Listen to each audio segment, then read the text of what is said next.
Hello વિદ્યાર્થી મિત્રો, આજે આપણે મોડર્ન ફિઝિક્સમાં યુનિટ 2 માટેના આઈએમપી એક્ઝામ્પલ જોઈશું. આની અંદર તેમાં આપણને પહેલો એક્ઝામ્પલ આપેલો છે. જ્યારે એક કેપેસિટરને 12 વોલ્ટની બેટરી સાથે જોડવામાં આવે છે ત્યારે તેના પર 48 માઇક્રોકુલોમ્બ વિદ્યુતભાર જમા થાય છે. તો તેનું કેપેસિટન્સ શોધો. એટલે કે આપણને અહીંયા શું આપેલું છે? 12 વોલ્ટની બેટરી છે, એટલે કે વી તરીકે શું છે? વી એટલે કે વી સ્થિતિમાન તરીકે આપણને આપેલું છે 12 આપેલો છે, વી સ્થિતિમાન આપેલું છે. અને વિદ્યુતભાર એટલે કે વીજભાર આપેલો છે આપણને ક્યુ બરાબર કેટલો આપેલો છે? 48 આપેલો છે, 48 માઇક્રોકુલમ્બ.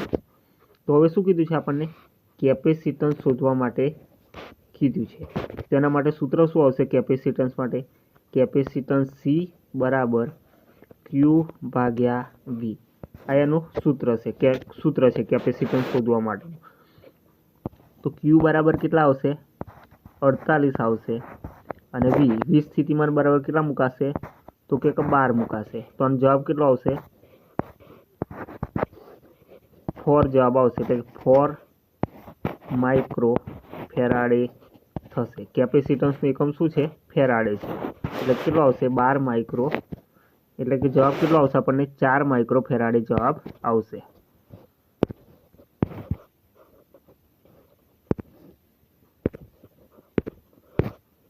અને બીજો તમારે એક એક્ઝામ્પલ પૂછાય છે. આ એક્ઝામ્પલ પૂછાય છે કે 5 માઇક્રો ફેરાડે, 10 માઇક્રો ફેરાડે અને 15 માઇક્રો ફેરાડે કેપેસિટન્સ ધરાવતા કેપેસિટન્સના શ્રેણી અને સમાંતર જોડાણ માટેનું સમતુલ્ય કેપેસિટન્સ ગણો.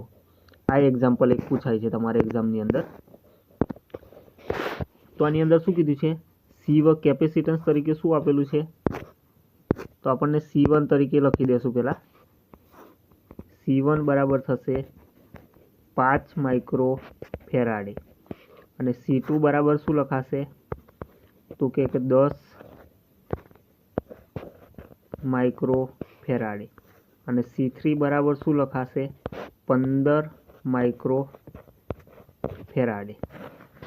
હવે જો શું કીધું છે? પહેલું કેપેસિટરના શ્રેણી અને સમાંતર માટે સમતુલ્ય કેપેસિટન્સ શોધવાનું છે. તો આપણે પહેલાં લખી દઈશું શ્રેણી જોડાણ માટે લખીશું.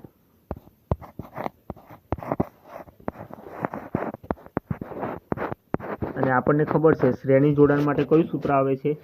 તો કે શ્રેણી જોડાણ માટે કયું સૂત્ર આવે છે? 1/CS. C એટલે કે કેપેસિટન્સ અને S એટલે સિરીઝ. શ્રેણી માટે સમતુલ્ય કેપેસિટન્સ થશે 1/C1 plus 1/C2 plus 1/C3. એક આ સૂત્ર છે.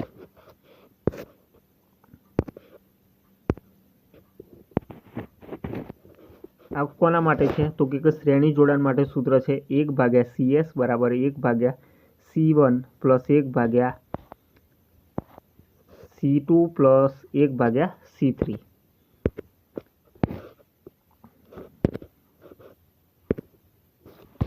હવે શું કરવાનું છે તે જુઓ. 1/CS બરાબર કેટલા છે? C1 કેટલા છે? 1/5 પ્લસ 1/10. C2 કેટલા છે? 1/10 છે અને 1/15 છે. C3 કેટલા છે? 1/15. હવે જુઓ અહીંયા શું કરવાનું છે આપણે? 1/CS બરાબર લસા લઈશું. તો આનો લસા કેટલો થશે? લસા મતલબ કે શું થશે? આ ત્રણેયનો આપણે ગુણાકાર કરીએ ને તો એક જવાબ આવવો જોઈએ. ગુણાકાર દરેકનો 3 એ 3નો ગુણાકાર સરખો આવવો જોઈએ. એ આપણો થશે લસા. એટલે કે જુઓ 5ને હું કેટલા સાથે ગુણું?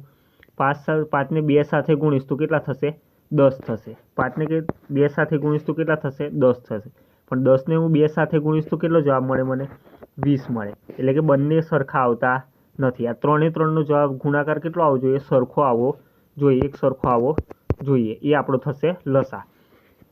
એટલે કે જુઓ 5 ગુણ્યા 6 કરીશ તો કેટલા થશે? 5 ગુણ્યા 6 કરીશ તો એ કેટલા થશે? 5 ગુણ્યા 6 તો એ કેટલા મળશે આપણને 30 મળશે। પછી શું છે 10 છે, 10 ને હું કેટલા સાથે ગુણીશ તો 30 થશે, તો કે 10 ને હું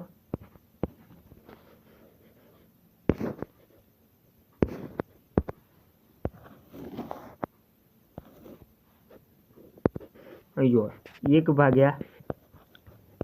1/5 ગુણ્યા 6 પ્લસ 1/10, 10 ને કેટલા સાથે ગુણીશ તો 30 આવશે, તો કે 3 સાથે ગુણીશું તો 30 મળી જશે મને। 15 છે તો 15 ને હું કેટલા સાથે ગુણીશ તો 30 આવશે, તો કે 15 ને હું 2 સાથે ગુણીશ તો કેટલા મળશે મને 30 મળી જશે। એટલે કે શું થયું 5 ને 5 ગુણ્યા 6 કરીશ તો 30 થશે, 10 ગુણ્યા 3 કરીશ તો 30 થશે અને 15 ગુણ્યા 2 કરીશ તો એ શું થશે એ પણ 30 થશે। એટલે કે આપણો લસા કેટલો થશે આની અંદર 1/CS બરાબર લસા કેટલો થશે તો કે 30 આપણો લસા લખાશે।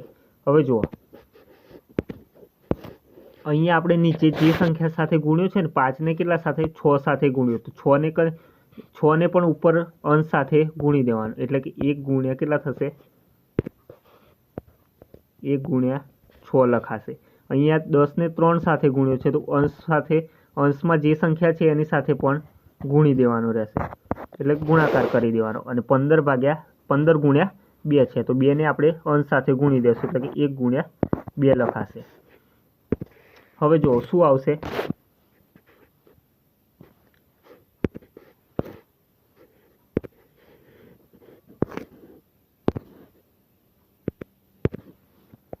6 + 3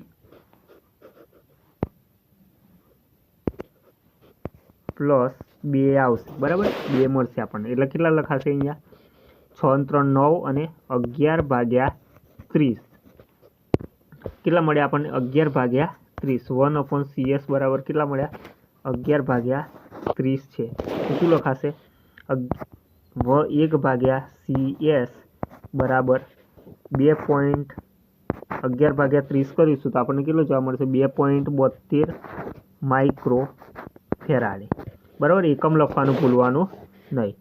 કેપેસિટન્સ માટે એકમ શું થશે ફેરાડે થશે બરાબર, અથવા તો બીજો એકમ શું લખાય કુલમ અથવા તો વોલ્ટ, એનો બીજો એકમ લખાશે કુલમ પ્રતિ વોલ્ટ લખાશે કેપેસિટન્સ, તો અથવા તો બીજો એકમ શું લખાશે ફેરાડે લખાશે એકમ, અને માઇક્રો ફેરાડે લખાશે બરાબર। આ થયું આપણને શું મળ્યું શ્રેણી જોડાણ માટેનું સૂત્ર થયું। આ આપણને શાના માટે મળ્યું તો કે શ્રેણી જોડાણ માટેનું સૂત્ર થયું। હવે આપણે શું શોધવાનું છે હવે આપણે બીજા નંબર પર શોધવાનું છે સમાંતર જોડાણ માટે શોધીશું।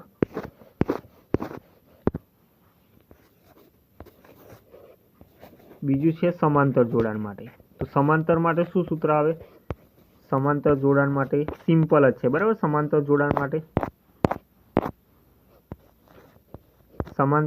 માટે સિમ્પલ જ છે 1/CS આની અંદર આપણે P લખીએ, એટલે કે સમાંતર માટે શું લખાય પેરેલલ લખાય, એટલે કે 1/CP બરાબર C1 + C2 + C3, એટલે કે અહીંયા શું કરીશું આપણે સરવાળો કરી દઈશું। પેલાની અંદર શું હતું છેદની અંદર સરવાળો કરતા 1/C1 + 1/C2 + 1/C3 એ શ્રેણીની અંદર કરે, સમાંતરની અંદર શું કરવાનું છે સરવાળો કરવાનો। તો કેટલો કરીશું આપણે C1 કેટલા હતા તો કે 5 હતા, C2 કેટલા હતા 10 હતા અને C3 કેટલા હતા 15 હતા, તો આ કેટલો આવશે 30 જવાબ આવશે। સોરી અહીંયા ભૂલ થઈ છે આપણી, સૂત્ર શું આવશે 1/CP નહીં આવે, ખાલી શું લખાશે CP જ લખાશે બરાબર। શું લખાશે CP, એટલે કે સમતુલ્ય કેપેસિટન્સ CP બરાબર C1 + C3, આ સૂત્ર યાદ રાખવાનું તમારે C1 + C2 + C3, તો જવાબ શું મળશે 30 માઇક્રોફેરાડે। આ શું મળ્યું સમાંતર જોડાણ માટેનું કુલ કેપેસિટન્સ। આ સૂત્રનો ઉપયોગ કરીશું તો આ જવાબ મળી જશે આપણને।